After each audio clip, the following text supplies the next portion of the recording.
สบายดีสบายดีพี่น้องปอกปายสู้คู่สุคนมานี่อาหารเต็มโต๊ะอาหารลาวเด้อพี่น้องเด้อบ่ได้จดลิขสิทธิ์ของไผเนาะเฮ็ดเองโดยกับมือเนาะอันนี้ซุปมักลิ้นไม้เด้อพี่น้องเด้อซุปมักลิ้นไม้เรียกว่ามักเอื้อกาเนาะอันนี้ลาบวัวนะอันนี้ก็แกงเครื่องในเนาะสุดยอดพี่น้องมาเนี่ยเนาะนี่นอไล่นอไล่ผักข้าวทองข้าวเหนียวอ่ะอันนี้ที่กระคาดบ่ได้ก็คือน้ำดื่มกาหัวเสือ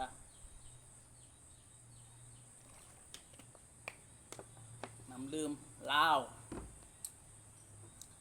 นี่มื้อนี้มีเบียร์เนาะเบียร์ออกมาใหม่พี่น้องปกปลายเนาะเบียร์เวียดเด้อเบียร์เวียดนามเนาะของพี่น้อง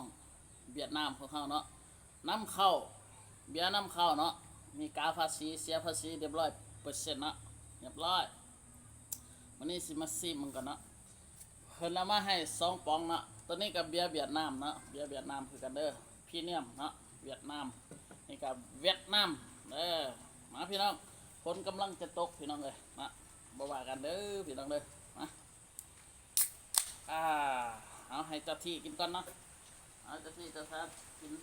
น้ำสีทองพองสีขาวเด้อพี่น้องเนาะ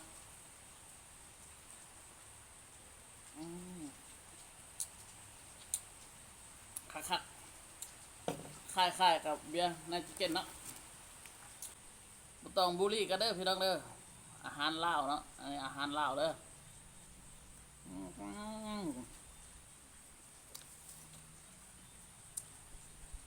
น้องไม่ไรน้องไม่ไรก็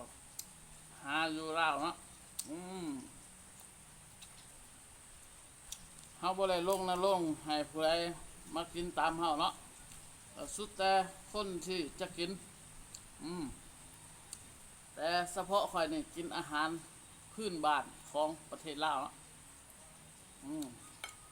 เฮ็ดกินเองหากินเองชีวิตของเฮาเงินของเฮาสิซื้อยังกินก็สุดแต่เงินของเฮาอันลาวก็แซ่บสดแกงเท่าไรสดแกงเอา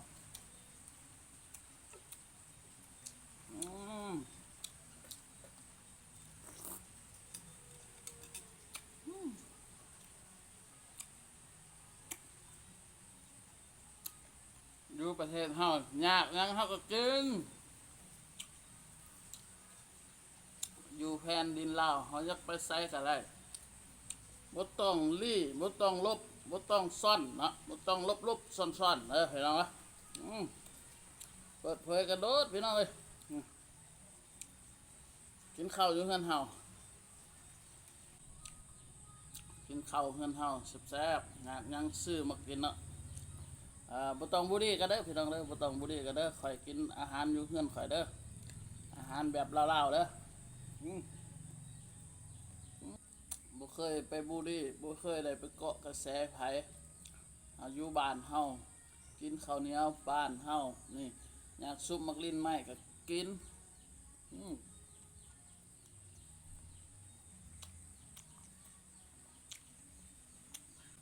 ใช่แล้วเนาะ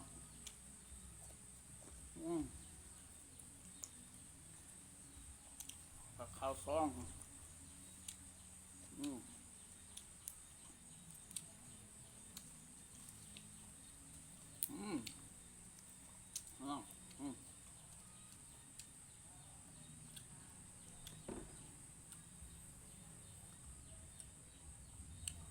กินข้าวเฮือนเฮา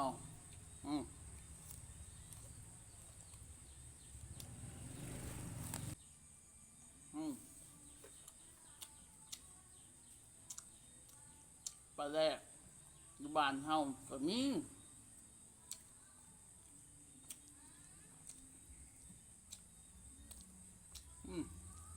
มันจำเป็นนะแต่ก่อนเฮาเกิดมาพ่อแม่ก็ยังบ่เคยเลยชวนกินแป้งนัว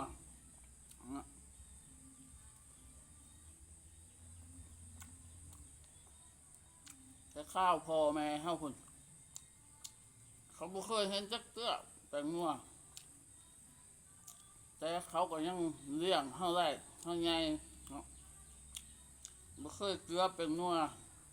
บ่เคยเอาแป้งนัวเป็นอาหารให้ลูกกินหั่นนะเลี้ยงแต่พักแต่นอแต่หญ้าเฮานั้นเกิดมาใหญ่มาทำไมชุมเจ้ามาบุรีเห็นหยังค่อยอยู่เฮือนค่อยสิใส่หยังก็พิษไผเฮือนค่อยเงินค่อยคือชื่อหยังก็สุดแต่ตัว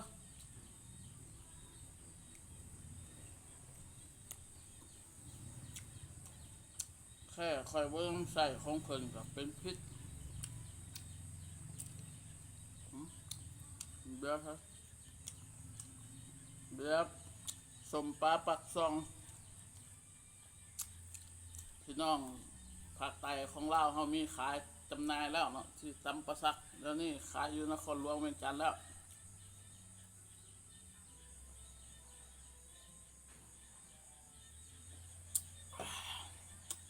สุดยอดเวียดก็แซ่บสบายเนาะน้องก็แซ่บๆพี่น้องเลย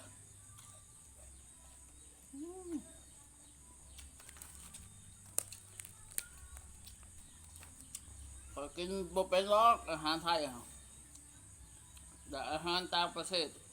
ผมบ่เคยกินหรอกแฮมเบอร์กอกแฮมเบอร์เกอร์ข่อยบ่เคยกินบ่เคยกินข้าวเหนียวกับลาบกับอ้อกับป่นกับแจ่วปลาแดกแซ่บชุด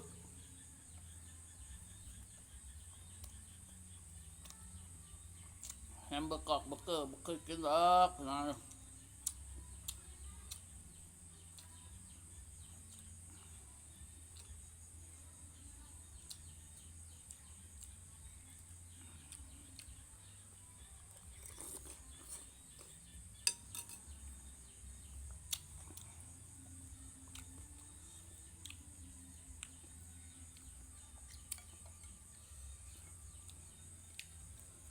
บ้านข่อยเคยกินแต่หน่อไม้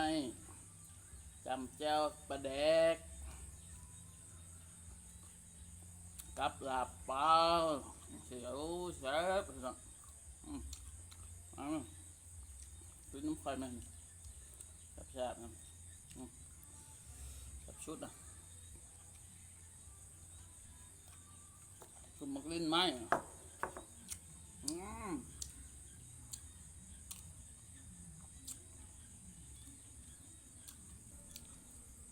ขอบใจหลายๆพี่น้องบ๊ายบายคลิปนี้บ๊ายบาย